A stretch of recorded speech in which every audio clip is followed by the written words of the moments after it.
ஹரே கிருஷ்ணா. எல்லாருக்கும் நமஸ்காரம். என்னுடைய பேர் வம்சிதாரிதாஸ். நான் இங்க மதுரையில இருக்கேன். நீங்க எல்லாரும் பகவத்கீதை கேட்டிருப்பீங்க. நிறைய பேர் புதுசா சேர்ந்திருக்கீங்க. அதனால ஒரு சின்ன இன்ட்ரோடக்ஷன் மாதிரி கொடுக்கணும்னு நினைக்கிறேன். நீங்க எல்லாரும் பகவத்கீதை கண்டிப்பா கேட்டிருப்பீங்க இந்த 18 நாள். சோ பகவத்கீதையுடைய சாரம் என்ன அப்படின்னு சொல்லி கிருஷ்ணர் சொல்றாரு அப்படின்னா, நமக்கு பகவத்கீதையுடைய சாரமானது பகவத்கீதையிலே கொடுக்கப்பட்டிருக்கு. 9ஆம் அத்தியாயத்துல மத்தியில இருக்கு பகவத்கீதையோட சாரம். சததம் கீர்த்தயந்தோ மாம் யதந்தஸ்ச திடவ்ரதாக நமஸ்யந்தஸ்ய மாம் பக்தியா நித்யயுக்தா உபாசதே அப்படின்ற ஸ்லோகம். இதுதான் பகவத்கீதையுடைய சாரமான ஸ்லோகம் அப்படின்னு சொல்லி சொல்லப்படுது. கிருஷ்ணர் 4 கட்டளைகளை கொடுக்கிறார். இது 4 செஞ்சா போதும் அப்படின்னு சொல்லி சொல்றார். சோ மொத்த பகவத்கீதை நம்ம புரிஞ்சுக்கிட்டோம் அப்படின்னா இந்த 4 விஷயங்களை செய்யணும் அப்படின்னு அர்த்தம். என்னென்னது? சததம் கீர்த்தயந்தோமா, எப்பயுமே என்னுடைய பேரை சொல்லிக்கிட்டே இருங்க. யதந்தஸ்ச திடவ்ரதாக, என் மேல் நம்பிக்கை கொண்டிருங்க. நமஸ்யந்தஸ்ய, எனக்கு நமஸ்காரம் பண்ணுங்க. மாம் பக்தியா, பக்தன் எனக்கு பக்தி செய்யுங்க. நித்யயுக்தா உபாசத்தை, இப்படி செஞ்சீங்கன்னா நீங்க என்ன பண்ண முடியும்? வெகு விரைவில் என்னை அடைஞ்சிருவீங்க அப்படின்னு சொல்லி சொல்றார். இதுதான் பகவத்கீதையுடைய சாரமான விஷயம். சோ பகவத்கீதை ஒருத்தர் படிக்கிறார், பகவத்கீதை ஒருத்தர் புரிஞ்சுக்கிறார் அப்படின்னா இந்த 4 விஷயங்களை செய்யணும். அதுல முதல் விஷயம் என்னது? சததம் கீர்த்தயந்தோமா, பகவானுடைய பெயரை எப்பயும் சொல்லிட்டே இருக்கணும். எப்பயும் சொல்லிட்டே இருக்கணும் அப்படின்னு என்ன தெரியுமா அர்த்தம்? தினசரி சொல்லிட்டு இருக்கணும் அப்படின்னு அர்த்தம். சோ பகவானுடைய நாமத்தை சொல்வது பகவத்கீதையுடைய சாரமான விஷயமா சொல்லப்படுது. அதே போல ஸ்ரீமத் பாகவதம் அப்படின்ற புராணத்திலையும் நமக்கு பகவானுடைய நாமம் அப்படிங்கிறது தான் முக்கியமா சொல்லப்படுது. அதே போல வேதாந்த சூத்திரத்திலையும் நமக்கு சொல்லக்கூடிய கடைசி சூத்திரம் அனவிருத்தி சப்தாத் அப்படின்னு சொல்ல முடியுது. சப்தத்தினால, நாம சப்தத்தினால உனக்கு மோட்சம் அப்படின்னு சொல்லி வேதாந்த சூத்திரத்திலையும் வியாசதேவர் முடிக்கிறார். இப்படியாக இந்த நாமத்திற்கு, பகவானுடைய நாமத்திற்கு அவ்வளவு மகிமை இருக்கு. நமக்கு மோட்சம் கொடுக்கக்கூடிய பலன், சக்தி யாருக்கு இருக்கு அப்படின்னா பகவானை காட்டிலும் பகவானுடைய நாமத்துக்கே இருக்கு. திரௌபதி பகவானை கூப்பிடல, பகவானுடைய நாமத்தை தான் கூப்பிட்டா. அங்க பகவான் முன்னாடியா இருந்தாரு? பகவான் முன்னாடி கிடையாது. ஆனா பகவானுடைய நாமத்தை தான் கூப்பிட்டா. அப்ப துவாரகையில உட்கார்ந்துட்டு இருந்த கிருஷ்ணர் எந்திரிச்சு கிளம்புறாரா திரௌபதியை காப்பாத்தலான்னு சொல்லிட்டு. போனவர் திரும்பி வந்து உட்காந்துட்டாரு. அப்ப ருக்மிணி கேட்கிறா, எங்க போலையா, போய் காப்பாத்துறியான்னு சொல்லி கேட்கிறாரு. இல்ல, நடந்துருச்சு, நான் போக வேண்டிய வேலை நடந்துருச்சு. என்ன நடந்துருச்சு? ஒரு பக்தர் என்னை கூப்பிட்டு இருந்தா, அந்த பக்தையை காப்பாத்துறதுக்காக போகணும்னு நினைச்சேன். அப்புறம் ஏன் போல? அது என்னுடைய நாமமே பண்ணிடுச்சே அப்படின்னு சொல்லி சொல்றாரு. சோ பகவானுடைய நாமம் ஒன்றே நமக்கு போதுமானது, நமக்கு மோட்சம் தர வரைக்கும். சோ அதனாலதான் இந்த நாமத்திற்கு ரொம்ப முக்கியத்துவம் கொடுக்கப்பட்டிருக்கு எல்லா சாஸ்திரங்களையும். ஆதிசங்கரர் முதலாக எல்லா ஆச்சாரியர்களும் என்ன பண்ணிருக்காங்க? நாமத்துக்கு முக்கியத்துவம் கொடுத்திருக்காங்க. ஆதிசங்கரர் சிவபெருமானுடைய சாட்சாத் சிவபெருமானுடைய அவதாரம் தான். அவர் நிறைய தத்துவங்களை பேசினார். ஆனா அவருடைய வாழ்க்கையினுடைய இறுதி கட்டத்தில் அவர் சொன்ன விஷயம் என்ன தெரியுமா? பஜகோவிந்தம் பஜகோவிந்தம் பஜகோவிந்தம் மூடமதே சம்பிராப்தே சந்நிகிதே காலே நகி நகி ரக்ஷதி டுக்ரன் கரணே அப்படின்னு சொல்றார். ஆதிசங்கர்ல இருந்து ஆரம்பிச்சு ராமானுஜர், மாத்வர், விஷ்ணு சுவாமி, நிம்பார்கர், சைத்தன்ய மகாபிரபு, இப்படி எல்லா ஆச்சாரியர்களும் நமக்கு சொல்லிக் கொடுத்த விஷயம் நாம சங்கீர்த்தனம் தான். பகவானுடைய நாமத்தை சொல்லணும் அப்படின்றத எல்லா சாஸ்திரங்களும் உத்கோஷம் பண்றது நாம சங்கீர்த்தனம் தான். எல்லா ரிஷிகளும் சொல்லிக் கொடுத்த நாம சங்கீர்த்தனம் தான். எல்லா ஆச்சாரியர்களும் சொல்லிக் கொடுத்த நாம சங்கீர்த்தனம் தான். இந்த கலியுகத்துல சாக்ஷாத் கிருஷ்ணரே ஸ்ரீ சைத்தன்ய மகாபிரபா வந்து நம்ம சொல்லிக் கொடுத்த நாம சங்கீர்த்தனம் தான். இப்போ இந்த நாமத்துக்கு இவ்வளவு மகிமை இருக்கு. நம்ம என்ன தெரியுமா பண்ணோம்? அந்த நாமத்தை பத்தி நிறைய தெரிஞ்சுக்கணும். நாமம் அப்படிங்கிறது என்னது? பகவானுடைய குணங்கள் தான், வேற ஒன்றும் கிடையாது. இப்ப கிருஷ்ணான்னு சொல்றோம்னா, கிருஷ்ணானா என்னது? அது ஒரு சப்தம் கிடையாது. அந்த பகவானுடைய ஒரு குணத்தை நமக்கு காட்டுது. நம்ம கிருஷ்ணான்னு சொன்னோடனே கிருஷ்ணருடைய ஒரு குணம் நம்மளுக்கு ஞாபகம் வந்துடணும். நம்ம யாருடைய பேரை சொல்றோமோ அவங்களுடைய குணம் தான் நம்மளுக்கு முதல்ல ஞாபகம் வரும். இப்ப நம்ம பசு அப்படின்னு சொன்னோம்னா பசுவுடைய குணம் நம்மளுக்கு ஞாபகம் வரும். பசு அப்படின்னா வெள்ளை கலர்ல இருக்கும், 2 கொம்பு இருக்கும், அதற்கு பின்னாடி திமில் இருக்கும், முன்னாடி தாடை இருக்கும், பசு பால் கொடுக்கும். அதனுடைய குணங்கள் தான் நம்மளுக்கு ஞாபகம் வரும். பசு அப்படின்னா வேற எதுவும் நம்மளுக்கு ஞாபகம் வராது. அப்ப நம்ம என்ன பண்ணணும்? இப்ப ராம அப்படின்னு சொல்லி சொன்னா என்ன பண்ணணும்? நம்மளுக்கு உடனே ராமனுடைய குணங்கள் ஞாபகம் வர ஆரம்பிச்சிடும். விஷ்ணுன்னு சொன்னா விஷ்ணுடைய குணங்கள் ஞாபகம் வர ஆரம்பிச்சிடும். அதனாலதான் நம்ம என்ன பண்றோம் அப்படின்னா பகவானுடைய குணங்களை தெரிஞ்சுக்கிறது ரொம்ப முக்கியம். நாம் பகவானை தெரிஞ்சுக்கணும் அப்படின்னு என்ன தெரியுமா அர்த்தம்? பகவானுடைய குணத்தை தெரிஞ்சுக்கணும் அப்படின்னு அர்த்தம். இப்ப இங்க இருக்கவங்கள நான் ஒரு உதாரணத்தை சொல்றேனே. இங்க ஒரு 355 பேர் இருக்கீங்க. எனக்கு உங்க யாரையுமே தெரியாது. ஃபார் எக்ஸாம்பிள் இங்க வந்து ஜிஎஸ் ஸ்ரீனிவாசன் சவுந்தரராஜன் அப்படின்னு ஒருத்தர் இருக்காரு. அவர் பேர் எனக்கு தெரியும். இப்ப ஜிஎஸ் ஸ்ரீனிவாசன் சவுந்தரராஜன் அப்படின்னு நான் படிச்சுட்டேன், பேரை படிச்சுட்டேன். இப்ப அவரை பத்தி எனக்கு ஏதாவது தெரியுமா? தெரியாது. அப்ப அவரை பத்தி தெரிஞ்சுக்கணும்னா என்ன பண்ணானு, அவர் எங்க பிறந்தார்? அவர் என்ன வேலை பண்ணிட்டு இருக்கார்? அவர் குடும்பத்துல எப்படி இருக்கு? இவருடைய குணங்கள் எப்படிப்பட்ட குணங்கள்? அவர் என்னெல்லாம் காரியங்கள பண்றார்? அப்படின்னு என்ன பண்றேன் நானு? அவர பத்தி தெரிஞ்சுக்க முயற்சி பண்றேன். அப்ப நாம் பகவான தெரிஞ்சுக்கிறோம் அப்படின்னா என்ன அர்த்தம்னா, அவருடைய குணங்கள தெரிஞ்சுக்கிறது தான் ரொம்ப முக்கியம். கிருஷ்ணர் அப்படின்றவர் ஏதோ நம்ம கோயில்ல போய் பார்க்கிறோம் இல்லையா? ஒரு சிலை மாரி நின்னுட்டுருக்காரு. அந்த சிலை அந்த கருப்பு கலர்ல ஒரு பொம்மை நிக்குது இல்லையா? அந்த பொம்மை வந்துட்டு கிருஷ்ணர் கிடையாது. அது கிருஷ்ணருடைய ரூபம் தான். பட் கிருஷ்ணருடைய குணங்கள் நம்ம தெரிஞ்சுக்கிறது இன்னும் ரொம்ப முக்கியம். அப்ப கிருஷ்ணருடைய குணங்கள் நம்ம எப்படி தெரிஞ்சுக்கிறது அப்படின்னு கேட்கும் பொழுது, அதற்கே ஒரு சாஸ்திரம் ஒண்ணு பிறந்திருக்கு. நீங்க மகாபாரதம் அப்படின்னு ஒரு கிரந்தத்த எடுத்துக்கிட்டீங்க அப்படின்னா, மகாபாரதம் தான் பஞ்சமோ வேதஹ அப்படின்னு சாஸ்திரம் சொல்லுது. மகாபாரதம் அப்படிங்கிறது 5வது வேதம் அப்படின்னு சொல்லுது. நீங்க எல்லாரும் இப்ப கிளாஸ் கேட்டுட்டு இருப்பீங்கன்னு நெனைக்கிறேன். ஏன்னா நெறைய பேர் வீடியோ ஆன் பண்ணல. எனக்கு தெரியல. ஒரு சிலர் வீடியோ ஆன் பண்ணி ரொம்ப அழகா எழுதிட்டு இருக்கீங்க. ஏன்னா மண்டே காலையில இல்லையா? எல்லாரும் வேலையில இருப்பீங்க கண்டிப்பா. சமைச்சுட்டு இருப்பீங்க. மத்த வொர்க்ல இருப்பீங்க. பட் இருந்தாலும் நீங்க வீடியோ ஆன் பண்ணிட்டே நீங்க கேட்டீங்க அப்படின்னா, அட்லீஸ்ட் உங்களுக்கு கான்சன்ட்ரேஷன் கிடைக்கும். அட்லீஸ்ட் நீங்க கேட்டுட்டு இருப்பீங்க. கவனம் இருக்கும். நம்மள யாரோ கவனிச்சுட்டு இருக்காங்கன்னு சொல்லிட்டு வேற ஒண்ணும் கிடையாது. சிசிடிவி கேமரா இருந்துச்சுன்னு வச்சுக்கோங்க. நம்மள சிசிடிவி கேமரா கவனிச்சுட்டு இருந்துச்சுன்னா, நாம என்ன பண்ணுவோம்? நம்மள கவனிச்சுட்டே இருக்காங்கடா, சரியா இருக்கும்டான்னு சொல்லி நம்ம நினைச்சுப்போம். அது போல இது சிசிடிவி கேமரா மாரி. ஓகே. அப்ப அ மகாபாரதம் அப்படின்ற கிரந்தத்த என்ன பண்றாரு அப்படின்னா, வேதவியாசர் குடுக்குறாரு. ஏன் குடுக்குறாரு அப்படின்னா, பாரதம் பஞ்சமோ வேதகான்னு சொல்லப்படுது. 5வது வேதம் மகாபாரதம் அப்படின்னு சொல்றார். யார் ஒருவன் மகாபாரதத்த படிக்கிறானோ, அவன் வேதங்களை படித்ததற்கு சமம் அப்படின்னு சொல்றார். சரி, மகாபாரதத்த படிக்கலாமா அப்படின்னு ஆரம்பிச்சோம் அப்படின்னா, மகாபாரதம் ரொம்ப பெருசா இருக்கு. மகாபாரதம் 1,50,000 ஸ்லோகம். ரொம்ப பெரிய கிரந்தமா இருக்கு. மகாபாரதத்த படிக்கிறது அவ்வளவு எளிமையான விஷயம் கிடையாது. அப்ப என்ன பண்றோம்? அந்த மகாபாரதத்துல இருக்கக்கூடிய 5 முக்கியமான கிரந்தங்கள படிச்சு தெரிஞ்சுக்கணும். பஞ்சரத்னங்கள் அப்படின்னு சொல்றது உண்டு. மகாபாரதத்துல. என்னென்னது? முதல்ல வருது பகவத்கீதை. அடுத்தது விஷ்ணு சஹஸ்ரநாமம். அதுக்கப்புறம் விதுர நீதி. அதுக்கப்புறம் யக்ஷ பிரஷ்னம். அதுக்கப்புறம் சனக் சஜாத்தியம் அப்படின்ற 5 கிரந்தங்கள் மகாபாரதம் ரொம்ப முக்கியமான கிரந்தங்கள்னு சொல்லப்படுது. அத நீங்க இப்ப பகவத்கீதை அப்படின்ற ஒரு சாஸ்திரத்த கேட்டுருக்கீங்க. அந்த பகவத்கீதைய தாண்டி அடுத்தது இருக்கிறது என்ன அப்படின்னா, விஷ்ணு சஹஸ்ரநாமம் அப்படிங்கிறது. இந்த விஷ்ணு சஹஸ்ரநாமம் அப்படிங்கிறது பீஷ்மாச்சாரியர் தன்னுடைய இறுதி சமயத்துல அம்பு படுக்கையில படுத்துக்கிட்டு இருக்கும் பொழுது, அந்த சமயத்துல யுதிஷ்ண மகாராஜன் வந்து ரொம்ப முக்கியமான கேள்விகள கேட்கிறான். ஒருவன் இறக்கக்கூடிய தருவாயில பேசுறார் அப்படின்னா, ரொம்ப முக்கியமான விஷயத்த பேசுவார். நாம் பொதுவா இந்த உலகத்துல என்ன தெரியுமா பார்க்கிறோம்? ஒருவன் இறக்கும்போது ஏதோ உளறிட்டு இறந்து போவார். இல்ல புலம்பிட்டு இறந்து போவார். அழுதுகிட்டு இறந்து போவார். ஆனா பீஷ்மரை போன்ற ஒரு உயர்ந்த பக்தர். அவர் அப்படிலாம் ஒரு மகா நபர் அவர். இல்லையா? உயர்ந்த நபர் அவர். மகாத்மா. சோ அவர் என்ன பண்ண மாட்டாரு. நம்மள மாரி அ புலம்பிக்கிட்டும், அழுதுகிட்டும் இறக்க போறது கிடையாது. அவர் ரொம்ப தைரியமா போறார்.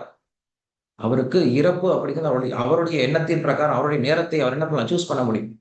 அப்படிப்பட்ட சமயத்துல பீஷ்மர் கிட்ட என்ன பண்றான்? யுதிஷ்ட மகாராஜன் வந்து ரொம்ப அழகான கேள்விகள கேட்கிறான். 6 கேள்விகள கேட்கிறான். அந்த 6 கேள்விகளுக்கு பதிலா பிறந்தது தான் இந்த விஷ்ணு சஹஸ்ரநாமம் அப்படின்ற கிரந்தம். இந்த விஷ்ணு சஹஸ்ரநாமத்த நீங்க படிச்சீங்க அப்படின்னா, கிருஷ்ணருடைய ஒவ்வொரு குணங்கள் 1000 குணங்கள் நம்ம தெரிஞ்சுக்கலாம். இது முழுவதுமே பகவானுடைய நாமம். அந்த நாமத்துக்கு உண்டான குணங்கள் என்ன அப்படிங்கிற விஷயத்த நமக்கு சொல்லிக் குடுத்திருக்காங்க. ம். நாம என்ன பண்ணிட்டு இருக்கோம் அப்படின்னா, கடந்த சில சில வாரங்களாக ஒவ்வொரு திங்கள் மற்றும் செவ்வாய்க்கிழமைகள்ல இந்த விஷ்ணு சஹஸ்ரநாமத்திலிருந்து ஒவ்வொரு நாளும் 3, 3 நாமத்தை படித்து, அந்த நாமத்தினுடைய விளக்கம் என்ன? அதன் அர்த்தம் என்ன? அப்படிங்கிறத பராசர பட்டர் பராசர பட்டருடைய பகவத் குண தர்ப்பணம் அப்படின்ற வியாக்கியானத்தையும், அதேபோல ஆதிசங்கருடைய வியாக்கியானத்தையும், இப்படியாக பல ஆச்சாரியர்களுடைய வியாக்கியானத்தோட என்ன பண்றோம் நம்ம இந்த விஷ்ணு சஹஸ்ரநாமத்தினுடைய நாமத்தினுடைய மகிமைகளை, அதனுடைய அர்த்தங்கள தெரிஞ்சுக்க முயற்சி பண்றோம். பகவானுடைய குணங்கள தெரிஞ்சுக்க முயற்சி பண்றோம். இதுல நம்ம கடந்த சில நாட்களாக 50 நாமங்கள பார்த்திருக்கோம் இதுவரைக்கும். 1000 நாமங்கள்ல 50 நாமங்கள பார்த்திருக்கோம் இதுவரைக்கும். இன்னைக்கு நாம 51வது நாமத்திலிருந்து பார்க்க போறோம். இந்த 50 நாமங்களுடைய ரெக்கார்டிங்ஸ் நம்ம கிட்ட ஏற்கனவே இருக்கு. YouTubeல இருக்கு. அதுல என்ன பண்ணலாம் நீங்க, அந்த 50 நாமங்கள் இதுக்கு முன்னாடி இருக்கிற 50 நாமங்கள் நீங்க கேட்டு தெரிஞ்சுக்கணும் அப்படின்னு நினைச்சீங்கன்னா, நீங்க என்ன பண்ணலாம் YouTube சேனல்ல போய் நீங்க தெரிஞ்சுக்கலாம். அதுக்கான லிங்க் எல்லாம் உங்களுக்கு நான் குடுக்குறோம். இங்க நேமும் இருக்கு. வம்சிதாரிதாஸ் அப்படின்ற இந்த பேர்லயே யூடியூப் சேனல் இருக்கு. அதுல நீங்க போய் பார்த்து தெரிஞ்சுக்கலாம். இந்த விஷ்ணு சஹஸ்ரநாமத்துல நம்ம என்ன கேட்க போறோம் அப்படின்னா, முழுவதுமாக பகவானுடைய குணத்தை கேட்டு தெரிஞ்சுக்க போறோம். இதுல மகாபாரதம் வந்துடும், ராமாயணம் வந்துடும், பாகவதம் வந்துடும், எல்லா புராணங்களும் இதுக்குள்ள வந்துடும். அதனால இது நீங்க செய்ய வேண்டியது அழகா ஜம்முன்னு உட்காந்துட்டு கிருஷ்ணனுடைய குணங்கள் என்ன பண்ணுங்க, அனுபவிச்சுட்டு வேற ஒன்றும் பண்ண தேவையில்லை. இது கஷ்டமான கிரந்தமே கிடையாது. நிறைய கதைகள் இருக்கும். கிருஷ்ணருடைய குணங்கள் நம்ம தெரிஞ்சுக்க போறோம். ஏன்னா நம்மளுக்கு கிருஷ்ணருடைய குணங்கள் தெரிஞ்சாதான் அவர் மேல அன்பே வரும். நமக்கு ஒருத்தர் மேல அன்பு வரணும்னா என்ன பண்ணணும், அவருடைய குணங்களை தெரிஞ்சுக்கணும். இப்ப நம்ம என்ன பண்ண போறோம் இங்க, கிருஷ்ணருடைய ஆயிரக்கணக்கான குணங்களை தெரிஞ்சுக்க போறோம். இதை தெரிஞ்சுக்கிறதுனால என்ன வரும், நம்மளுக்கு கிருஷ்ணர் மேல ஒரு அன்பு அப்படிங்கிறது வர ஆரம்பிக்கும். அதுதான் பக்தின்னு சொல்லி சொல்றோம். கிருஷ்ணர் மேல பக்தி செய்யணும் அப்படின்னு என்ன தெரியுமா அர்த்தம், கிருஷ்ணருடைய குணங்களை தெரிஞ்சுக்கிட்டோம் அப்படின்னா அவர் மேல நம்மளுக்கு அன்பு பிறக்க ஆரம்பிக்கும். அந்த அன்பு தான் நம்ம என்ன சொல்றோம், பக்தின்னு சொல்லி சொல்றோம். சரி, இத முதல்ல கேளுங்க, இன்னைக்கு எப்படி இருக்குன்னு பாருங்க. அதுக்கப்புறம் வாரம் வாரம் நீங்க வரும்போது உங்களுக்கு இந்த நாமத்தினுடைய மகிமைகள்லாம் புரிய ஆரம்பிக்கும். சோ நம்ம என்ன பண்ணலாம், முதல்ல இந்த விஷ்ணு சஹஸ்ரநாமத்தினுடைய மங்கள ஸ்லோகங்களோட இந்த விஷ்ணு சஹஸ்ரநாமத்தை நம்ம ஆரம்பிக்கலாம். கடைசியில கேள்விகள் இருந்தா நீ கடைசியில கேட்கலாம். ஓம் சுக்லாம் பரதரம் விஷ்ணும் சசிவர்ணம் சதுர்புஜம் பிரசன்னவதனம் த்யாயேத் சர்வ விக்னோபசாந்தயே व्यासं वषट्टनप्तारं शक्ते पौत्रकल्मषं पराशरात्मजं वन्दे सुखतातं तपोनिधिं व्यासाय विष्णुरूपाय व्यासरूपाय विष्णवे नमो वै ब्रह्मनिजये वासिष्ठाय नमो नमः अविकाराय शुद्धाय नित्याय परमात्मने सतैकरूपरूपाय विष्णवे सर्वजिष्णवे यस्य स्मरणमात्रेण जन्मसंसारबन्धनात् विमुच्यते नमस्तस्मै विष्णवे प्रभविष्णवे ॐ नमो विष्णवे प्रभविष्णवे श्रीवैशम्पायन उवाच श्रुत्वा धर्मानशेषेण पावनानि च सर्वशः युधिष्ठिरः पुनरेवाभ्यभाषत युधिष्ठिर उवाच किमेकं दैवतं लोके किं वाप्येकं परायणं स्तुवन्तत्तत्त्वमर्चन्तः प्राप्य युर्मानवा शुभं को धर्मः सर्वधर्माणां भवतः परमो मतः किं जपन्मुख्यते जन्तुर्जन्म संसारबन्धनात् श्रीभीष्म उवाच जगत्प्रभुं देवदेवमनन्तं पुरुषोत्तमं स्तुवन्नाम सहस्रेण पुरुषः सततोदितः तमेव चार्चयन् नित्यं भक्त्या पुरुषमव्ययं ध्यायन् स्तुवं नमस्यं च यजमानश्च मेव च अनादिनिधनं विष्णुं सर्वलोकमहेश्वरं लोकाध्यक्षं स्तुवन्नित्यं सर्वदुःखादिगो भवेत् ब्रह्मज्ञं सर्वधर्मज्ञं लोकानां कीर्तिवर्धनं लोकनाथं महद्भूतं सर्वभूतभवोद्भवम् एष मे सर्वधर्माणां धर्मोऽधिगतमो मतः यद्भक्त्या पुण्डरीकाक्षं स्तवैरक्षन्नरः सदा परमं यो महत्तेजः परमं यो महत्तपः परमं यो महद्ब्रह्म परमं यः परायणं पवित्राणां पवित्रं यो मङ्गलानां च मङ्गलं दैवतं देवतानां च भूतानां ह्यः पिता यतः सर्वाणि भूतानि भवन्त्यादियुगागमे यस्मिन् च प्रलयं यान्ति पुनरेव युगक्षये तस्य लोकप्रधानस्य जगन्नाथस्य भूपते विष्णोर्नाम सहस्रं मे शृणु पापभयापहं यानि नामानि गौणानि विख्यातानि महात्मनः ऋषिभिः परिगीतानि तानि वक्ष्यामि भूतये नमः ॐ विष्णुपादाय कृष्णप्रेष्ठाय भूतले श्रीमते भक्तिवेदान्त स्वामिनिति नामिने नमस्ते सारस्वते देवे गौरवाणी प्रचारिणे निर्विशेष शून्यवादी पाश्चात्यदेशतारिणे जय श्री कृष्ण चैतन्य प्रभु नित्यानंद श्री अद्वैत गदाधर श्रीवासादि गौर भक्त वृंद हरे कृष्ण कृष्ण कृष्ण हरे हरे हरे राम राम राम हरे हरे हरे कृष्ण नमस्कार நாம் கடந்த வகுப்புல 50 நாமங்களை பார்த்திருந்தோம். ரொம்ப அழகான நாமங்களை பார்த்திருந்தோம். ரிஷிகேஷா, பத்மநாபக, அமரப்பிரபு அப்படின்ற இந்த நாமங்கள்லாம் பார்த்திருந்தோம். நான் சொன்ன மாதிரி இந்த நாமங்கள், இந்த போற மற்ற நாமங்கள்லாம் நீங்க கத்துக்கணும், முன்னாடி இருக்கக்கூடிய 50 நாமங்களுடைய விளக்கங்களை தெரிஞ்சுக்கணும் அப்படின்னா என்னுடைய பேர் இங்க பாத்தீங்கன்னா தெரியும், வம்சிதாரி தாசா பிவி கேசன் இருக்கும்.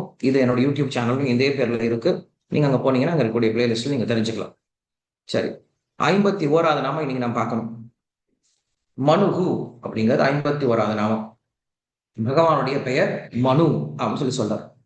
மனு அப்படின்னா மனநசீலகா மனுகு அப்படின்னு அர்த்தம். யார் ஒருவன் மனனம் செய்கின்றானோ அவனுக்கு பேர் மனு அப்படின்னு சொல்லி சொல்றார். மனனம் அப்படின்னா என்னது, ஆலோசனை இல்லையா? மனனம்னா தியானம் செய்வது, ஆலோசனை பண்றது. முனிவர்களுக்கும் என்ன சொல்றாங்க, மனநசீலகா அப்படின்னு சொல்லி சொல்றது. முனிவர்கள் அப்படின்னா என்ன பண்ணுவாங்க, பொதுவா போய் காட்டுல உட்காந்து தியானம் பண்ணுவாங்க, கண்ண மொழியில தியானம் பண்ணிட்டு இருப்பாங்க. தியானம் அப்படின்னா என்னது, தியானம் அப்படின்னா முனிவர்கள் தவம் சொல்லி சொல்றோம் இல்லையா, தவம் பண்ணுவாங்கன்னு சொல்லி சொல்றோம். தவம் அப்படின்னா என்னது, சாஸ்திரம் சொல்லுது தப ஆலோசனை அப்படின்னு சொல்லி சொல்லுது. தவம் அப்படின்னா ஆலோசனை அப்படின்னு சொல்லி சொல்லுது. முனிவர்கள் என்ன பண்றாங்க, ரிஷிகள் என்ன பண்றாங்க, சித்தர்கள் என்ன பண்றாங்க, யோகிகள் என்ன பண்றாங்க, பக்தர்கள் ஆச்சாரியர்கள் என்ன தெரியும் பண்றாங்க, தப்பம் பண்றாங்கன்னு சொல்லி சொல்லுவோம். தவம்னா என்னது? ஆலோசனைன்னு சொல்லி சொல்லுவோம். ஆலோசனைன்னு என்னது? அவங்க கண்ண மூடிக்கிட்டு பகவானை ஆலோசனை பண்றாங்க. பகவான மட்டும் ஆலோசனை பண்ணல. இந்த உலகத்தில் இருக்கக்கூடிய மக்களை எப்படி காப்பாற்றலாம் இந்த உலகத்திலிருந்து அப்படிங்கிற ஆலோசனையும் பண்ணிட்டு இருக்காங்க. ரிஷிகளுடைய ஆலோசனையே இந்த உலகத்தை எப்படி உய்விப்பது, இந்த உலகத்தை எப்படி காப்பது அப்படின்ற ஆலோசனை தான் இருக்கு. அதனால பகவான் தான் அதுல முதல்ல இருக்காரு. இந்த உலகத்திலேயே முதல்ல நம்மள பத்தி ஆலோசனை பண்ணக்கூடிய ஒரு ஒரு ஒருத்தர் இருக்காரு அப்படின்னா அது பகவான் தான். எப்பயுமே நம்மள பத்தியே ஆலோசனை பண்ணிட்டே இருக்கார். அதனால அவருக்கு பேரு மனுகு அப்படின்னு சொல்றார். மேன் அப்படின்னு சொல்றோம் இல்லையா? அந்த மேன் அப்படிங்கிற வார்த்தையே இந்த மனு அப்படின்ற சப்தத்துல இருந்து வருது. MANU மனு அப்படின்னு சொல்லி சொல்றேன். அந்த யூ எடுத்துட்டோம் அப்படின்னா மேன் சொல்லி சொல்றோம். மேன்னா யார் ஒருத்தன், யார் மனுஷன் சொல்லி சொல்றோம். யார் ஒருவன் மற்றவருடைய நன்மையை பத்தி ஆலோசனை பண்றானோ அவனுக்கு பேரு தான் மனுஷன்.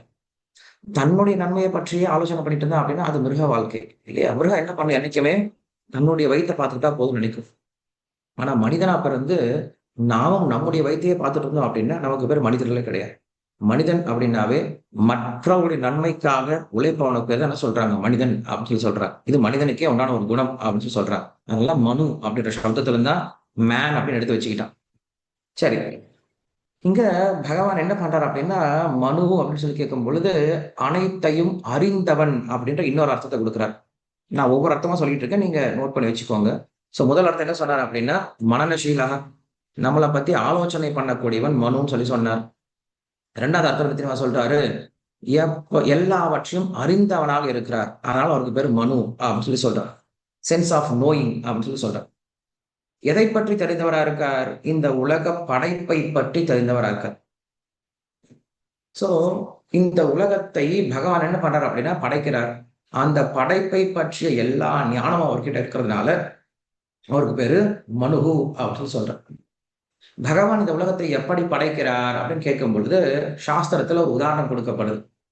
ஒரு குயவன் எப்படி பானையை செய்கின்றானோ அப்படி செய்கின்றான் இந்த உலகத்தை அப்படின்னு சொல்றாங்க. ஒரு குயவன் ஒரு பானையை செய்யணும் அப்படின்னா அவனுக்கு 3 விஷயங்கள் தேவைப்படும்.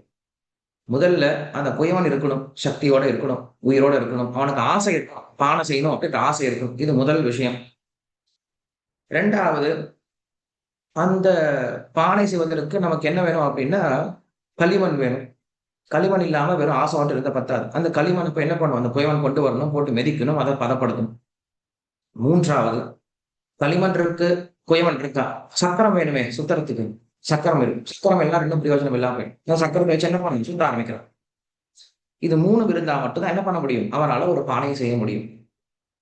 அதுபோல பகவான் இந்த உலகத்தை படைக்கிறார் அப்படின்னா முதல்ல பகவானுக்கு ஆசை வேணும். இந்த உலகத்தை படைக்கணும் அப்படின்ற ஆசை வேணும். பகவானுக்கு அந்த ஆசை இருக்கு. இந்த உலகத்தை படைக்கலாம் அப்படின்னு ஆசை இருக்கு. பகவானுக்கு ஏன் ஆசை இந்த உலகத்தை படைக்கணும் அப்படின்னு சொல்லிட்டு அப்படின்னா நமக்கு ஒரு வாய்ப்பு கொடுப்பதற்கு. என்ன வாய்ப்பு கொடுப்பதற்கு? நாம் எல்லாரும் மோட்சம் அடையணும் அப்படின்ற வாய்ப்பு கொடுப்பதற்கு. நாம் எல்லாரும் இந்த உலகத்துல மோட்சம், இந்த உலக அழிவு காலத்துல என்ன பண்ணுவோம் அப்படின்னா பகவானுடைய சரீரத்துல போய் ஒட்டிட்டு இருப்போம். தூங்கிய நிலையில ஆழ்ந்த உறக்கத்துல யோக நித்திரையில தூங்கிட்டு இருப்போம். அப்படியே இருக்கக்கூடிய நம்மளை பார்த்துட்டு பகவான் ரொம்ப துக்கப்படுறார். இவங்க இப்படியே கிடக்குறாங்களே, இவங்களுக்கு ஒரு இடத்தை கொடுத்தாவது இவங்க என்ன பண்ணுவாங்க? கர்ம வினைகளை துளைத்து பக்தியை செய்து என்னிடம் வந்து அடைவாங்களேன்னு சொல்லிட்டு என்ன பண்றாரு பகவான்? நாம் நம்மை உயர்த்தி கொள்வதற்கு ஒரு இடத்தை என்ன பண்றாரு? அரேஞ்ச் பண்ணி கொடுக்கிறார். அதுதான் என்ன சொல்றோம்? இந்த பிரபஞ்சம், இந்த பூலோகம், இந்த ஜட உலகம் அப்படின்னு சொல்றோம். பகவான் என்ன பண்றாரு? நமக்காக படைக்கணும் அப்படின்னு ஆசைப்பட்டார்.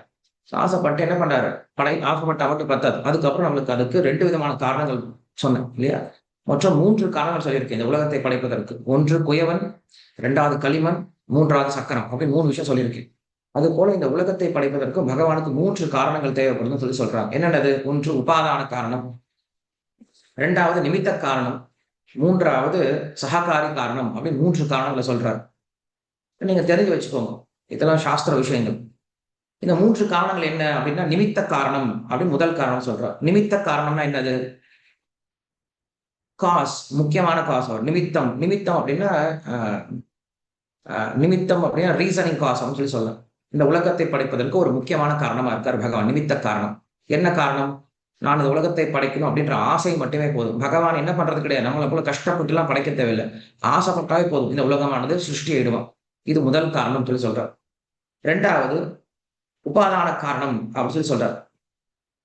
உபாதான காரணம் அப்படின்னா சேத்தனா சேத்தன பிரம்மம் அப்படின்னு சொல்லி சொல்றாங்க. உபாதான காரணம்னா நான் சொன்ன களிமண் சொன்னேன் இல்லையா, அந்த களிமண்ணை போன்றது இந்த ஜட உலகத்தில் இருக்கக்கூடிய இந்த 24 தத்துவங்கள் சொல்லி சொல்றோம். நிலம், நீர், நெருப்பு, காற்று, ஆகாசம், மனம், புத்தி, அகங்காரம், அதுக்கு மேல இருக்கக்கூடிய கர்மேந்திரியங்கள், ஞானேந்திரியங்கள், அப்புறம் இந்த மாதிரி 24 காரணங்கள் உபாதான காரணம் சொல்லி சொல்லப்படுது. இந்த 24 காரணங்களையும் சேர்த்து என்ன பண்றாரு, இந்த பூமியை படைக்கிறார். அதுக்கு ஒரு சக்கரம் வேணும் இல்லையா, அந்த சக்கரம் தான் என்ன சொல்றோம், காலம் அப்படின்னு சொல்றோம். இது சககாரி காரணம் அப்படின்னு சொல்றோம். ஆக காலம் அப்படிங்கிற ஒரு பொருளை எடுத்து இந்த களிமண்ணை போன்ற 24 மூலப்பொருட்களை வைத்து என்ன பண்றாரு பகவான் அப்படின்ற ஒரு குயவன் இந்த உலகத்தை படைக்கிறான். அதனால அவன் பேர் மனு அப்படின்னு சொல்றார். இந்த உலகத்தை பகவானால மட்டும்தான் படைக்க முடியும். இப்படி சிறப்பா படைக்க முடியும். நான்யோதோ அஸ்தோ மந்தஹா அப்படின்னு பிருகதாரண்யக உபனிஷத் சொல்லுது. பகவான் என்ன பண்றாரு அப்படின்னா இந்த உலக படைப்பை பற்றி அனைத்து ஞானத்தையும் கொண்டவரா இருக்கார். எப்பயும் ஆலோசனை பண்ணிட்டு இருக்கார். இந்த உலகத்தை படைத்து இந்த உலகத்தை எப்படி பாதுகாத்து இந்த உலகத்தில் இருக்க மக்களை நாம் எப்படி உய்விக்கணும் அப்படிங்கிற விஷயத்த எப்பயும் மனனம் பண்ணிட்டே இருக்காங்க. அவருக்கு பேரு மனுகு பேர் கொடுத்திருக்காரு. இத சம்பந்தமாக அழகான ஒரு கதையும் சொல்லப்படும் நமக்கு. கிருஷ்ணர் மதுரால வாழ்ந்துட்டு இருக்கார். அப்ப காளையவனன் அப்படின்ற ஒரு அசுரன் என்ன பண்றான் அப்படின்னா கிருஷ்ணருடைய அந்த மதுரா தாக்குறதுக்காக வர ஒரு பக்கம், இன்னொரு பக்கம் ஜராசந்தன் வந்துட்டான். 2 பக்கமும் 2 பெரிய சேனை நிக்குது. சண்டை போட முடியல. ஏன்னா 2 பக்கம் நிற்கும் போது மக்களை காப்பாத்தணுமே, என்ன பண்றது அப்படின்னு யோசிச்சுட்டு என்ன பண்றாரு கிருஷ்ணர் உடனே தன்னுடைய அண்ணனாகிய பலராமரையும் தன்னுடைய குலகுருவாகிய கர்காச்சாரியர் இவங்க 2 பேரும் என்ன பண்றாரு கருடன் மேல ஏத்திக்கிட்டு நேரா பறந்து போறார். போகும்போது கருடன் கிட்ட சொல்றாரு, எங்கேயாவது நம்ம மக்கள் எல்லாத்தையும் மாத்தணும், ஒரு புது ஒரு நகரத்தை உருவாக்கணும், ஏதாவது நல்ல இடத்தை காட்டு அப்படின்னு சொல்றாரு. அப்ப குதஸ்தலி அப்படின்ற ஒரு இடத்த என்ன பண்றாரு அங்க காற்றார். அதாவது பே ஆஃப் பெங்கால் சொல்றோம் இல்லையா, இந்தியன் ஓஷன் சொல்றோம் இல்லையா, அந்த இந்தியன் ஓஷன் பக்கத்துல ஒரு சின்ன நகரத்தை காற்றார். குதஸ்தலி அப்படின்னு நகரத்தை காற்றார் அந்த கருடன். இந்த இடத்துல நீங்க தங்கலாமே அப்படின்னு சொல்றாரு. அப்ப கிருஷ்ணன் சொல்றாரு, இது ரொம்ப சின்ன இடமா இருக்கேப்பா, இது நம்ம மதுரா மொத்த மக்களுக்கு இது பத்தாது அப்படின்னு சொன்ன உடனே அதுக்கு நீங்களே ஏதாவது பண்ணுங்க அப்படின்னு சொன்னா என்ன பண்ணாரு கிருஷ்ணர் உடனே அந்த சமுத்திரத்தினால அந்த இடம் ஃபுல்லா கவர்ந்து இருக்கான். அது ஒரு தீவு மாதிரி இருந்தது. என்ன பண்ணார் கிருஷ்ணர் உடனே அந்த சமுத்திரத்தை விலக சொன்னார். கொஞ்சம் விலகி இரு, எனக்கு நிலம் வேணும்னு சொல்றார். அந்த சமுத்திரம் என்ன ஆனது உடனே விலகுனது. ஒரு பெரிய நிலப்பரப்பு ஏற்பட்டது. அங்கு 150 கிலோமீட்டர் அங்க ஒரு பெரிய நிலப்பரப்பு ஏற்பட்டது. அந்த நிலப்பரப்பு என்ன ஆனது துவாரகை அப்படின்னு சொல்லிட்டு பின்னாடி காலத்துல தான் சொல்லிட்டு இருக்கோம். சோ கிருஷ்ணன் என்ன பண்ணாரு, மதுராவில் இருக்கக்கூடிய மக்கள் எல்லாத்தையும் இங்க மாற்றி அமைப்பதற்காக ஒரு நிலத்தை ஏற்படுத்தி நம்ம சொல்றோம் துவாரகைன்னு சொல்லி சொல்றோம். அங்க ஒரு நிலப்பரப்பை ஏற்படுத்திட்டார். ஏற்படுத்திய பிறகு அங்க என்ன பண்றாரு கர்காச்சாரியரை வச்சு பூமி பூஜை எல்லாம் போட்டார். நிலம் மட்டும் இருந்தா போதுமா, வீடு எல்லாம் வேணும் இல்லையா, அதுக்காக என்ன பண்ணாரு விஸ்வகர்மாவை கூப்பிட்டார். இன்ஜினியர் அவர் தான். விஸ்வகர்மாவை கூப்பிட்டார். விஸ்வகர்மாவை கூப்பிட்டு இந்த இடத்துல என்ன பண்ணுங்க, உடனே ஒரு நல்ல நகரத்தை நிர்மாணம் செய்யுங்க அப்படின்னு சொல்லிட்டு போயிட்டார். விஸ்வகர்மாவும் அதுக்கப்புறம் உங்க இருக்கக்கூடிய கருடனும் சரி என்ன பண்ணாங்க அப்படின்னா, சரி நம்ம ஆரம்பிக்கலாம்னு சொல்லிட்டு என்ன பண்ணாங்க, ஃபர்ஸ்ட் மேப் போட ஆரம்பிச்சாங்களா, வரைய ஆரம்பிச்சாங்களா, இந்த நகரம் எப்படி இருக்கும் சொல்லிட்டு என்ன பண்றாங்க, முதல்ல மேப் போட்டு வரைய ஆரம்பிச்சாங்க. வரையறதுக்குள்ளார மத்தியானம் 12 மணி போயிடுச்சு. 2 பேருக்கும் ரொம்ப களைப்பை போயிடுது. யாருக்கு கருடனுக்கும் விஸ்வகர்மா 2 பேருக்கும் ரொம்ப களைப்பை போயிடுது. என்ன பண்றாங்க, அப்படியே வச்சுட்டு மேப்பை வச்சுட்டு அப்படியே தூங்கி போயிட்டாங்க. ரொம்ப நேரம் தூங்கிட்டே இருந்துட்டாங்க. திடீர்னுட்டு கருடனுடைய கனவுல ஒரு பிராமண பையன் நிக்கிறான். ஒரு பிராமண பையன் நின்று கருடன் கிட்ட கேட்கிறான், மாமா இங்க அக்ரஹாரம் எங்க இருக்கு அப்படின்னு கேட்கிறான். அக்ரஹாரம் எங்க இருக்கா, யார் இந்த பையன் நம்ம கிட்ட கேட்கிறானே அப்படின்னு சொல்லிட்டு திடுதிடுன்னு எந்திரிக்கிறாரு. அச்சோ நம்ம தூங்கிட்டோமே, கிருஷ்ணர் சீக்கிரமா இந்த நகரத்தை உருவாக்க சொன்ன நம்ம தூங்கிட்டோமே சொன்ன என்ன பண்றாரு, பயந்து போய் எந்திரிக்கிறார். எந்திரிச்சு பார்த்தா அப்படின்னா மொத்த பிரபஞ்சம் என்ன இருக்காங்க அந்த அந்த மொத்த சிட்டியும் மொத்த நகரம் உருவாகி இருக்கு. அங்க எப்படி அவர் வரைஞ்சு வச்சிருக்காங்களோ, அந்த விஸ்வகர்மா எப்படி வரைஞ்சு வச்சிருக்காரோ அதே போல அழகான நல்ல ரோடு சாலைகள் இருந்ததா, மாட மாளிகைகள் இருந்ததா, தோரண வாயில்கள் இருந்ததா, அப்புறம் நிறைய கோயில்கள், அரண்மனைகள், வீடுகள், தோட்டங்கள், குளங்கள், கிணறுகள் அப்படின்னு சொல்லிட்டு ஒரு நகரம் எப்படி இருக்கணும் அந்த நகரம் மொத்தம் என்ன ஆயிடுச்சு, நிர்மாணம் ஆயிடுச்சு. இதை பார்த்து ரொம்ப ஆச்சரியப்பட்டாங்க. ஆச்சரியப்பட்டதுக்கு அப்புறம் அந்த விஸ்வகர்மா எழுப்புறாங்க. விஸ்வகர்மா எந்திரி அப்படின்னு சொல்லிட்டு கருடன் எழுப்புறாரு. எழுப்பி பார்த்தா விஸ்வகர்மா பார்த்து அவரும் ஆச்சரியப்படுறாரு. என்னது, நான் வெறும் வரைஞ்சுதான் வச்சிருக்கேன், ஆனா அதுக்குள்ள நடந்து போயிடுச்சே, இவ்வளவு பெரிய கிரியேஷன் நடந்து போயிடுச்சே எங்க அப்படின்னு சொல்லிட்டு ரொம்ப ஆச்சரியப்படுறார். அதுக்கப்புறம் தான் அவருக்கு புரிய ஆரம்பிக்குது. அந்த கருடனுக்கு புரிய ஆரம்பிக்குது. வந்த பையன் கிருஷ்ணர் தான் வந்திருக்கான். நம்மள எழுப்பி விட்டு நம்ம கிட்ட விளையாடுறதுக்கு தான் வந்திருக்கான்னு சொல்லிட்டு பார்த்தாரு. பார்த்ததுக்கு அப்புறம் தான் விஸ்வகர்மா கிட்ட கருடன் சொல்றாரு, "மனு மனவே நமஹ" அப்படின்ட்டு வந்து நமஸ்காரம் பண்றாராம் விஷ்ணுவ பார்த்து. மனு அப்படின்னா, தன்னுடைய சங்கல்ப சக்தியினால எல்லாத்தையும் செய்யக்கூடியவன பேர் தான் மனுன்னு சொல்லி சொல்றார். பகவானுடைய சங்கல்பம் எப்படி இருக்கும் அப்படின்னா, ரொம்ப ஆச்சரியமான சங்கல்பம் இருக்கும். பகவான் நம்மள போல சாதாரணமா நினைக்க மாட்டார். அவர் ஒரு விஷயத்த நினைச்சார் அப்படின்னா, அந்த விஷயம் அந்த அவர் நினைக்கக்கூடிய விஷயமே ரொம்ப உயர்ந்த வியத்தகு விஷயமா இருக்கும். அந்த விஷயத்த என்ன பண்ணுவாரு, ரொம்ப எளிமையா முடிச்சிருவாராம். அதனால அவருக்கு பேரு மனுகு அப்படின்னு பேர் வச்சிருக்காங்க. மனு அப்படின்னா, யார் ஒருவன் வியத்தகு விஷயங்களை ரொம்ப எளிமையாக செஞ்சு முடிக்கிறானோ அவனுக்கு பேரு மனுகு. தன்னுடைய சங்கல்ப சக்தியினால சங்கல்பம் அப்படின்னா, மனசுல நினைச்சா போதும் நடந்துரும் அப்படின்னு சொல்லி சொல்றார். பகவான் நம்மை போல ரொம்ப கஷ்டப்பட்டு எதையும் உருவாக்க வேண்டிய அவசியம் கிடையாது. பகவான் நினைச்சாவே போதும். இந்த உலகம் உருவாக்கப்படட்டும் அப்படின்னு நினைக்கிறாரா, இந்த உலகம் உருவாகுதுன்னு சொல்லி சொல்றாங்க. சாஸ்திரம் நம்மளுக்கு அப்படிதான் சொல்லிக் குடுக்குது. அப்படியாவே இந்த உலகத்த என்ன பண்றாரு? படைச்சேன். இந்த துவாரகைய படைச்சேன்னு சொல்லி சொல்றார். சோ துவாரகை அப்படின்னு என்ன தெரியுமா? எந்த ஒரு துவாரமானது நமக்கு மோட்சத்த குடுக்குதோ, அதுக்கு பேரு துவாரகை அப்படின்னு நகரம். சோ அந்த துவாரகைன்ற நகரத்துக்குள்ள போயிட்டு வந்தாவே ஒருவனுக்கு மோக்ஷம் அப்படின்னு சொல்லி சொல்லப்படுது. ரொம்ப உயர்ந்த இடம். குஜராத் பக்கத்துல இருக்கு. துவாரகை, துவாரகாநாத் அப்படின்ற பேரோட கிருஷ்ணர் ரொம்ப அழகா ஆட்சி பண்ணிட்டு இருக்கார்.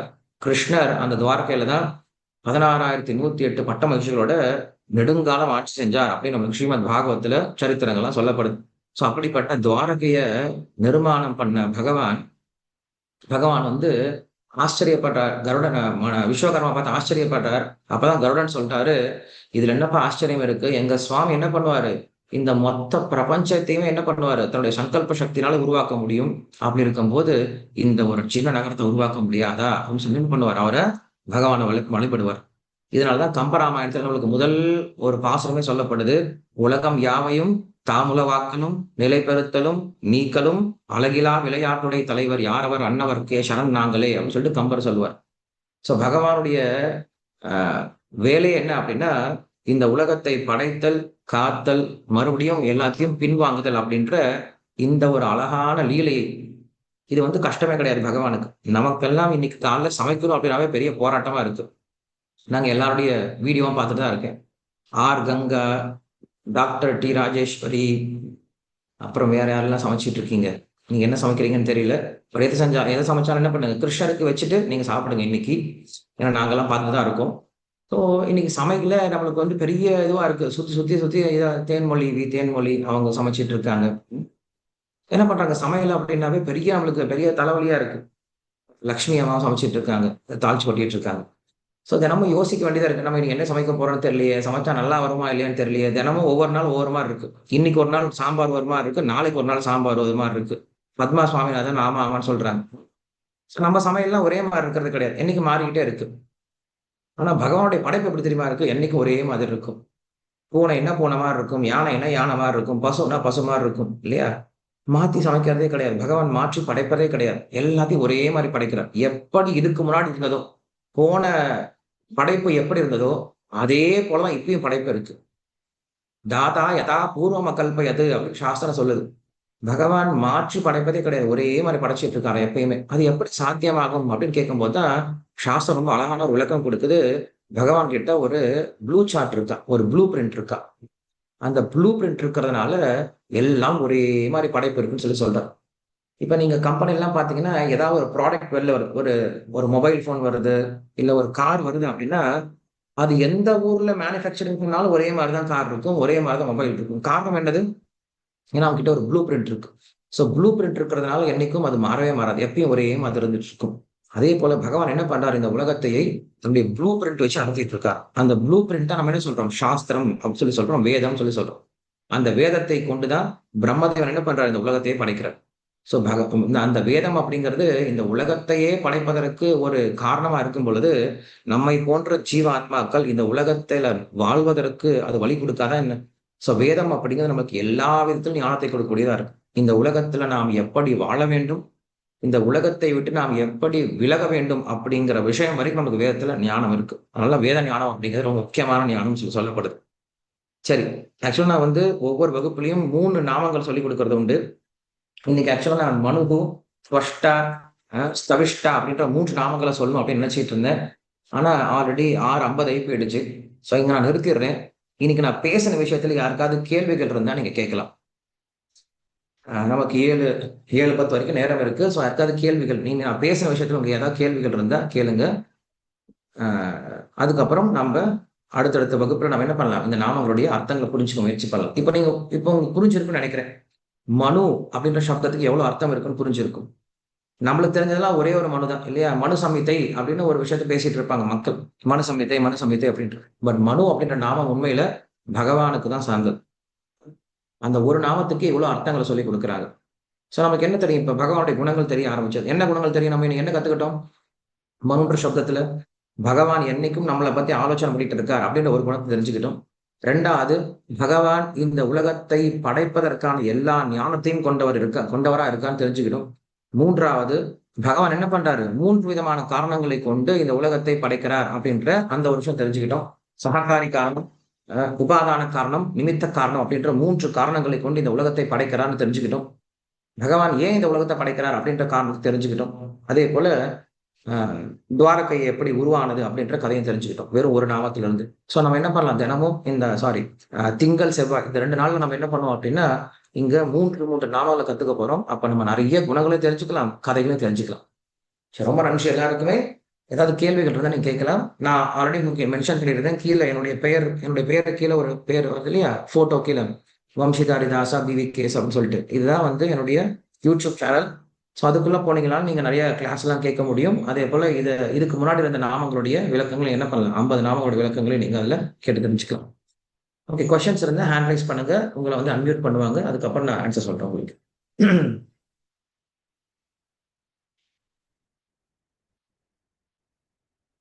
ஓகே. சாந்தி வீரசேகரன். உங்கள நீங்க அன்மியூட் பண்ணிட்டு பேசுங்க.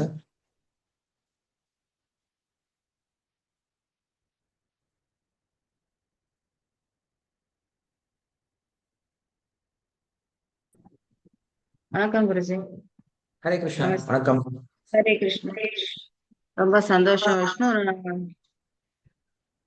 கிளியரா கேக்கல. கேக்குதுமா, கேக்குதுங்களா? கேக்குது. நல்லா கேக்குது. கேக்குது.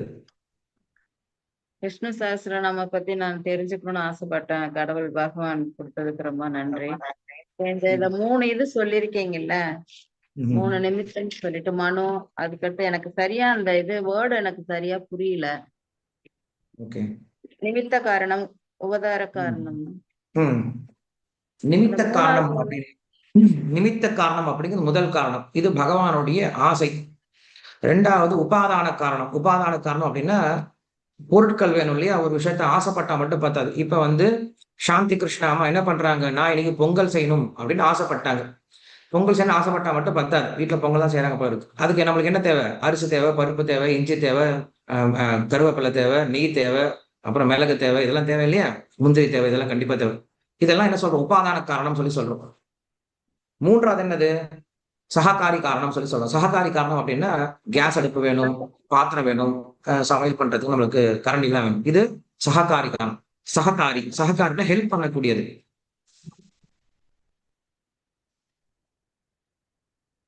கேட்டதாம்மா? அப்புறம் துவாரகையில வந்து இப்ப துவாரகை வந்து நீங்க முதல்ல இருந்த இடம் வந்து என்ன மதுரான்னு சொன்னீங்கல்ல, மதுராவை வந்து இங்க டிரான்ஸ்பர் பண்ணன மாதிரி ம், ம், இல்லைங்களா? ம். அப்ப இன்னும் அந்த இடம் வந்து நம்மளுக்கு அழியாத இடமா தான் இருக்கு. சில இடத்துல நான் இதுல பார்த்திருக்கேன், நானு கடலுக்குள்ளார அந்த இதெல்லாம் இருக்கு இன்னுங்கிறது. ம், ம், ம். அந்த ஆமா. இடத்துல எப்படி துவாரகை பெரிய நகரம். அத மேக்ஸிமம் என்ன பண்ணிட்டாருன்னா, கிருஷ்ணர் கடலால மூழ்கடிச்சுட்டார். இன்னும் கொஞ்சம் ஒரு சில இடங்கள் மட்டும் தான் நமக்கு துவாரகையில தெரியுது. மற்ற இடங்கள்லாம் தண்ணிக்குள்ள போய் இருக்கு. இப்ப அந்த மதுராங்கிறதும் இருக்கு, துவாரகை அது உள்ளார அழிஞ்சிருக்கு. இப்ப இல்ல மதுராவில வந்து மதுரா அப்படிங்கிறது நம்மளுக்கு யூபில இருக்கு. விருந்தாவனத்து பக்கத்துல இருக்கு. யூபில இருக்கு. அது மதுரா. துவாரகை அப்படிங்கிறது குஜராத்ல இருக்கு. குஜராத்ல. இப்ப ஏன் அத வந்து அப்படி ஒரு டிரான்ஸ்பர் பண்ணுனாங்க? அப்ப என்ன அப்ப காரணம்னு சண்டை உங்களுக்கு? வருது. சண்டை வரும்போது எல்லாத்தையும் காப்பாத்தணும் அப்படின்னு நினைச்சு என்ன பண்ணாருன்னா, கிருஷ்ணர் இங்க இருக்க மக்கள் எல்லாத்தையும் ஒரு இரவுல எல்லாத்தையும் அங்க கொண்டு போய் வச்சாரு. அந்த புது நகரத்துல போய் வச்சாரு. ஆனா அதுக்கப்புறம் துவாரகையில இந்த மதுரால சண்டையெல்லாம் போட்டு அவங்கள துரத்தி விட்டாரு. நகரம் காலியா தான் இருந்தது. அதுக்கப்புறம் என்ன பண்ணாங்க, நெறைய பேர் அங்க வந்து தங்க ஆரம்பிச்சாங்க. ஸோ அந்த நகரம் மறுபடியும் செழிப்பாக ஆரம்பிச்சுது, மதுராவும். ஆஹ் இன்னொரு இது சந்தேகம். இது வந்து மதுரால வந்து இன்னும் கிருஷ்ணரும் ராதையும் வந்து அவங்க ம், சந்தோஷமா இருக்கிறது அந்த இன்னும் இப்பயும் அந்த இது கேட்டுட்டு இருக்கு. கொலுசு சத்தம் கேக்குது, அந்த இதெல்லாம் துளசி இதெல்லாம் இது பண்ணுது, அதெல்லாம் இன்னும் நடந்துட்டு இருக்குதுங்கிறாங்க. அது கேட்கறதுக்கும் இதுக்கும் ஜனங்களுக்கு அது ஏன் அதை பார்க்கறதுக்கு மட்டும் அதை அனுமதிக்கிறது கிடையாதுங்கிறது ஒரு இதுல கேள்விப்பட்டேன் நானு. ஜனங்க வந்து அந்த இடத்த உள்ளார போய் பார்க்க கூடாதுன்னு. ம். உண்மைதானே? இப்ப பிருந்தாவனம் அப்படிங்கிறது கிருஷ்ணருடைய அந்தப்புறத்தை போன்றது. பொதுவா வந்து ராஜாவ போய் நம்ம பார்க்கணும் அப்படின்னு என்ன பண்ணுவோம்? அரசவையில போய் பார்த்துட்டு வருவோம். இல்லையா? அரசவையில பார்த்துட்டா போதும். நான் ராஜாவ போய் பார்க்கணும் அப்படின்னா, அவருடைய அந்தப்புறத்திலலாம் யாரும் போய் பார்க்க மாட்டேன். அது ரொம்ப ரகசியமான இடம். குறிப்பிட்ட மக்களுக்கு மட்டும் தான் அங்க அலோவன்ஸ் இருக்கும். அதுபோல நாம் கிருஷ்ணரையும், ராதையும் பார்க்கணும் அப்படின்னா, நமக்கு அந்த அளவுக்கு பக்தி இருந்தது. நாம் அந்த அளவுக்கு கிருஷ்ணருக்கு சேவை பண்றோம். அந்த அளவுக்கு நம்ம தூய்மையா இருந்தோம் அப்படின்னா, கிருஷ்ணர் அலோவ் பண்ணுவார். இப்பயும் ஒரு சில பக்தர்கள் பார்க்க செய்றாங்க. பட் எல்லாருக்கும் அது கிடையாது. ஏன்னா எல்லா மக்களும் பார்க்க ஆரம்பிச்சுட்டாங்கன்னா, அது ஒரு ஒரு வேடிக்கை பொருளா மாறி போயிடும். ஸோ கிருஷ்ணருக்கும், ராதைக்கும் இருக்கக்கூடிய அந்த அன்பு பரிமாற்றம் அப்படிங்கிறது, நாம் வேடிக்கை பார்க்கறதுக்காக கிடையாது. இன்னைக்கு Facebookலாம் பார்த்தோம் அப்படின்னா, எல்லாரும் என்ன பண்றாங்க? அன்பு பரிமாற்றத்த ஓப்பனாவே ஃபோட்டோலாம் எடுத்து போடுறாங்க. ஸோ அந்த காலத்துல அப்படிலாம் கிடையாது. அன்பு பரிமாற்றம் அப்படிங்கிற ரொம்ப பர்சனலான விஷயம். அத எல்லாத்துக்கும் காட்டணும் அப்படின்னு அவசியம் கிடையாது. ரொம்ப நன்றிங்க குருஜி. நீங்களோட இது தொடர்ந்து இதை நான் கேட்கறதுக்கு எனக்கு கடவுள் அருள் புரியணும். ரொம்ப கண்டிப்பாங்க. சந்தோஷம் தேங்க் யூ மேம். எல்லாத்துக்கும். Thank you. Hare Krishna. Hare Krishna. Hare Krishna. Okay. Anandirajan. Hare Krishna Prabhuji. Hare Krishna. கேக்குதா? நான் துவாரகையில தான் இருந்தேன். ஆஹா. ரொம்ப நாள் 10,010 வரைக்கும் 2010 வரைக்கும் இருந்தேன். ஓ! துவாரகையில நிறைய சுத்தி இருக்கேன், பார்த்துருக்கேன். ஆனா வந்து இங்க ம். அஷத்தி மாதான்னு இருக்கு இல்லையா, அங்க அது மாதிரி தான் மேல மலை மேல பூஜை நடக்கும்போது கீழே அங்க ஊஞ்சல் ஆரத்தி போது ஆடிண்டே இருக்கும். அது ம். பார்க்கலாம், நான் பார்த்துருக்கேன் அது. ம். அதே மாதிரி சில இடங்கள்லாம் பார்க்கலாம், சில இடங்கள்லாம் பார்க்க முடியாது. துவாரகை வந்து ரொம்ப மறக்க முடியாத ஒரு இதுதான். அதுல மூல் துவாரகா, துவாரகா, ருக்மிணி மந்திர் எல்லாமே இருக்கு. அது வந்து பேட் துவாரகா, பேட் துவாரகா எல்லாமே இப்ப கூட நீங்க போனா போலாம். உப்பிலியப்பன் கோவில் உங்கள பார்க்கும்போதே எனக்கு உப்பிலியப்பன் கோவில் ஞாபகம் தான் வருது. உப்பிலியப்பன் கோவில்ல என் தங்கை இருக்கா. அந்த பிள்ளையார் கோவில் தெருவுல இருக்கா. ஸ்ரீராம் வைதேகின்னு கண்டிப்பா. பேரு நாங்க அவளுக்கு. வந்து துவாரகா வரும்போது உங்கள கூப்பிடுறோம். நீங்க வந்து கைட் பண்ணுங்க எங்க எல்லாரையுமே. ம். கண்டிப்பா, கண்டிப்பா, கண்டிப்பா. அந்த நீங்க யாத்திரை எப்போ போம்போது நம்மள சொன்னாலும் கூட்டிட்டு போலாம். நாங்க அங்க பலம். சப்தாகமே பண்ணியிருக்கோம் துவாரகால. இந்த ஓகே. முரளிதர் சர்மா இருக்கார் இல்லையா? கடலூர்ல அவர வச்சு. ரொம்ப நல்லா ஓகே. இருந்தது. தேங்க் யூ இது மேம். Thank you. பார்க்கும். Hare Krishna. Okay, okay. Hare Krishna, Hare Krishna, Hare Krishna. Okay. Rani Rani. Hare Krishna Prabhu. Hare Krishna. Prabhu நமஸ்காரம். நான் வந்து நமஸ்காரம். ரொம்ப நாளா இருக்கேன். நம்ம நம்ம நம்ம குரூப்ல இருக்கேன், இன்னொரு குரூப்ல இருக்கேன். அது வந்து பலபத்ரா குருஜியோட தான் இருப்பேன் நானு. பிரபு, இந்த ம்ஹ்ம். விஷ்ணு சாஸ்திரநாமம் நீங்க 50 சொல்லியிருக்கீங்க. அதை நான் ம். மறுபடியும் கேட்கணும்னா என்ன இதுல போட்டு யூடியூப்ல கேட்கணும்? என்னோட பேர் இங்க கீழ எழுதியிருக்கு இல்லையா? வம்சிதார தாசா பிவிகேஎஸ் அப்படின்னு சொல்லிட்டு, அது என்னோட யூடியூப் சேனல். அது ஹரிதாசா. நீங்க போய் சப்ஸ்கிரைப் பண்ணிட்டீங்க அப்படின்னா, அதுல பிளேலிஸ்ட்குள்ள போய் போணும். பிளேலிஸ்ட்குள்ள போனீங்க அப்படின்னா, பழைய நாமம் எல்லாமே நாங்க வந்து ஒவ்வொரு நாமமா தனித்தனியா வந்து பிரிச்சு குடுத்திருப்போம். அத நீங்க கேட்டுக்கலாம். ரொம்ப நல்லா இருந்தது பிரபு. அழகா பிரிச்சு பிரிச்சு சொன்னீங்க. அதில் 3 காரணங்கள் சொன்ன உண்மைதானே. இதை மண்ணு வேணும், மனுஷன் முதல்ல ஆசை வேணும்.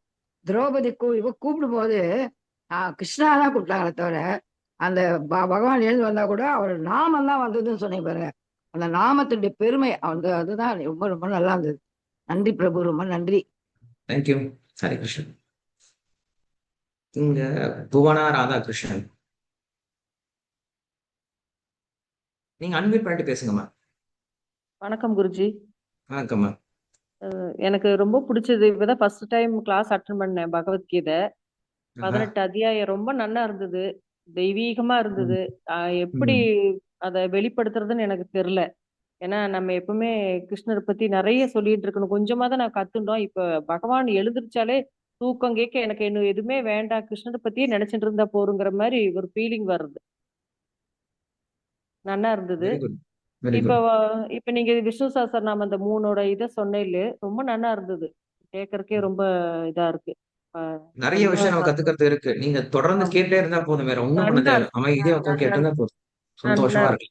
ரொம்ப ஓகே. சந்தோஷம். நல்லா இருக்கு. இத கிளாஸ் ஜாயின் மத்தவங்களையும் நீங்க மத்தவங்களுக்கு ஷேர் பண்ணுங்க. சொல்லிட்டேன். மத்தவங்களையும் இன்வைட் நெறைய பண்ணுங்க. பேத்துக்கு சொல்லியிருக்கேன். நெறைய பேத்துக்கு சொல்லி அனுப்பிச்சிருக்கேன் நான். ஓகே. நம்பர்லாம் ஓகே. உங்களோட இதுல பிஜி குரூப்ல அனுப்பிச்சிருக்கேன். அவள எல்லாம் ஜாயின் பண்ணிக்கோங்க.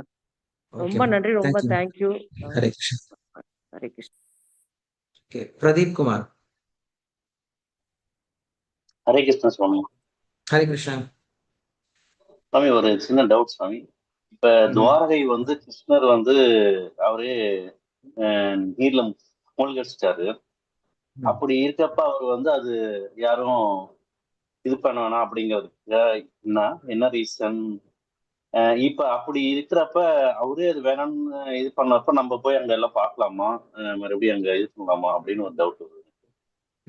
ஓகே. தப்பா இருக்குன்னு தெரியல, எனக்கு தோன்றது கேட்குறேன் சாமி. ஓகே. ஸோ கிருஷ்ணர் வந்து துவாரகைய மூழ்கடிச்சிட்டார். அப்புறம் நம்ம அங்க போய் ஏன் பார்க்கணும் அப்படிங்கிறது அவங்களுடைய டவுட்டா இருக்கு. கிருஷ்ணர் துவாரகை ஏன் மூழ்கடிச்சார்? அதே கிருஷ்ணர் தான் கொஞ்சம் இடத்த மட்டும் மூழ்கடிக்காம வச்சிருக்காரு. அப்படின்னு என்ன தெரியுமா அர்த்தம்? மற்ற இடத்துக்கு நீங்க போக வேண்டாம், இந்த இடத்துக்கு மட்டும் வந்தா போதும் அப்படின்னு அர்த்தம். என்ன பண்ணாரு அப்படின்னா மற்ற எல்லாத்தையும் மூழ்கடிச்சிட்டார். இங்கெல்லாம் போக வேணாம்னு சொல்லி முடிச்சிட்டாரு. அவரே முடிச்சிட்டாரு. ஆனா அங்க துவாரகாநாதா கிருஷ்ணர் இருந்துட்டு இருக்காரு. சோ அந்த இடத்த அவர் மூழ்கடிக்கவே இல்லை. அந்த இடத்துல வஜ்ரநாபன் அப்படின்னு சொல்லிட்டு கிருஷ்ணருடைய பேரன் என்ன பண்றான், அந்த கோயிலே கட்டுறான். கிருஷ்ணருடைய விக்கிரகத்தை அப்படியே கிருஷ்ணரை பார்த்து வடிவமைச்சதுதான் துவாரகாநாதன் சொல்லி சொல்றோம். அந்த கிருஷ்ணரை வச்சு வழிபாட கொடுத்துருக்கா. அப்ப நமக்கு என்ன தெரியுமா பண்ணணும், நாம் கிருஷ்ணரை பார்க்க போறது அப்படிங்கிற நான் சொன்னேன் இல்லையா, நம்ம கிருஷ்ணரை போய் வழிபட்டு அவரை பத்தி தெரிஞ்சுக்கிட்டு அவருக்கு சேவை பண்ண போனமே தவிர அது போய் ஒரு டூரிஸ்ட் பிளேஸ் மாதிரி சுத்தி போகக்கூடாதுன்னு சொல்லிட்டு என்ன பண்றாரு, கிருஷ்ணர் அதை மறைச்சிட்டாரு. சோ கிருஷ்ணருடைய இடம் அப்படிங்கிற டூரிஸ்ட் பிளேஸ் கிடையாது. மக்கள் என்ன பண்றாங்க, உடனே ஒரு டூர் ஸ்பாட் மாதிரி வந்துட்டு போவாங்க. இது டூர் ஸ்பாட் கிடையாதுப்பா, இது என்னோட இடம், நான் பாத்துக்கிறேன், இப்ப நான் மூழ்கடிச்சிடுறேன், எனக்கு தேவைப்படும் போது என்ன பண்ணுவோம், மறுபடியும் வெளில கொண்டு வருவேன். மறுபடியும் அடுத்த பிறகு மறுபடியும் அடுத்த ஒரு சிருஷ்டி வரும். அந்த சிருஷ்டிலே மறுபடியும் நமக்கு துவாபர யுகம் வரும். அந்த துவாபர யுகத்திலே கிருஷ்ணர் வருவார். அந்த கிருஷ்ணர் மறுபடியும் அந்த துவாரகையில மறுபடியும் வந்து ஆட்சி பண்ணுவார். இது வந்து சுழற்சி, என்னைக்குதான் அழிய போறது கிடையாது. இந்த ஆன்மீக இடம்லாம் அன்னைக்கு அழியாது. துவாரகையா இருந்தாலும் சரி, பிருந்தாவனமா இருந்தாலும் சரி, ராமேஸ்வரமா இருந்தாலும் சரி, இந்த இடம்லாம் அழியாது. அப்பப்ப மறையும் தோன்றும், மறையும் தோன்றும், மறையும், அவ்வளவுதான். சோ அப்ப மறைஞ்ச இடத்த நம்ம போய் பார்க்கணுன்ற அப்படின்னு அவசியம் கிடையாது. தண்ணிக்குள்ள நம்ம போய் பார்க்கணும் அப்படின்னு அவசியம் கிடையாது. பட் நமக்கு கிருஷ்ணர் எதை பார்க்கணும்னு வச்சிருக்காரோ அந்த கோயிலை பார்த்து நமஸ்காரம் பண்ணிட்டு அங்க நம்ம கிருஷ்ணரை போய் தெரிஞ்சுட்டு வந்தா போதும். ரொம்ப நன்றி. தேங்க்யூ சார், நல்ல கொஸ்டின். சாந்தி கிருஷ்ணன்.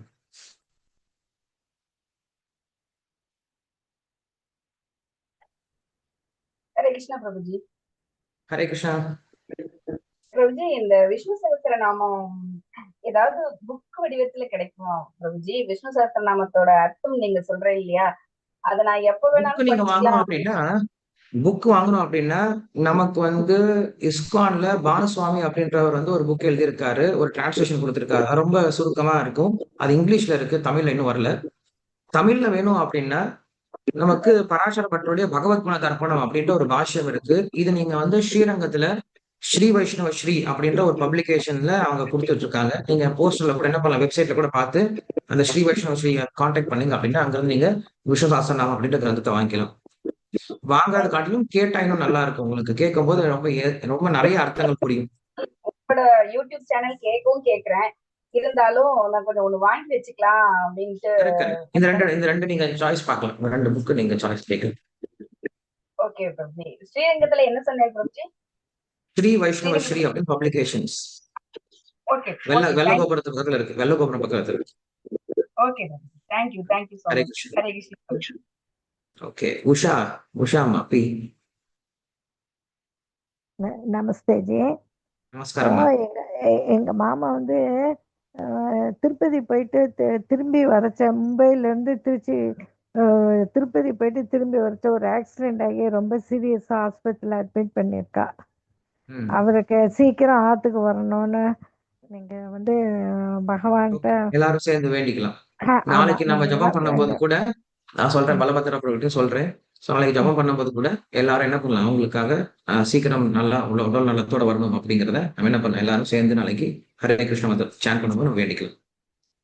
ரொம்ப நன்றி. அதான் அவ திருப்பதி போயிட்டு திரும்பி வரச்ச அந்த மாதிரி ஆயிடுச்சு. ஆனா இப்ப ரொம்ப சீரியஸான கண்டிஷன்ல இருக்கா. இன்னைக்கு ஒரு ஆபரேஷன் பண்ணணும்னு சொல்லியிருக்கா. அந்த முதுகு தண்டுல கண்டிப்பா ஒரு வாரம் பேசுறோம். முன்னாடி பண்ணினா இன்னைக்கு வேற பண்ணலாம். பண்ண நம்ம போறேன். எல்லாரும் சேர்ந்து பிரார்த்தனை பண்ண சொல்லலாம். நாளைக்குன்னு சொல்றோம். Thank you. Hare Krishna. Okay, Yuvarani, daughter of Radhakrishnan. Hare Krishna Prabhuji. Hare Krishna. Prabhuji, இந்த மகாபாரத புக்கு கிடைக்குமா பிரபுஜி? மகாபாரதம் புக்கு கிடைக்கும். ஆனா நம்மளுக்கு வந்து கதை வடிவில் கிடைக்கும், ஸ்லோகம் வடிவில் இருக்காது. இருக்கு. அது ரொம்ப பெரிய எடிஷன், ரொம்ப பெரிய பப்ளிகேஷனா இருக்கும். அது எங்கேயா நீங்க தேடி தான் கண்டுபிடிக்கணும். நானும் இது வரைக்கும் மகாபாரதம் என்கிட்ட ஃபுல் எடிஷன் இருக்கு. அதாவது ஒரு 18 புக்கு இருக்கு. சென்னையில கண்டிப்பா கிடைக்கும். அதே போல பெங்களூர் பெரிய சிட்டில கிடைக்கும். இங்க ஸ்ரீரங்கத்துல ஒரு நான் சொன்னல ஸ்ரீ வைஷ்ணவ ஸ்ரீ அப்படின்ற அந்த இடத்துல பப்ளிகேஷன் கிடைக்கும் Mahabharatam. Okay Prabhuji. Okay Prabhuji. Hare Krishna. Okay, Sulochana Lakshmanan.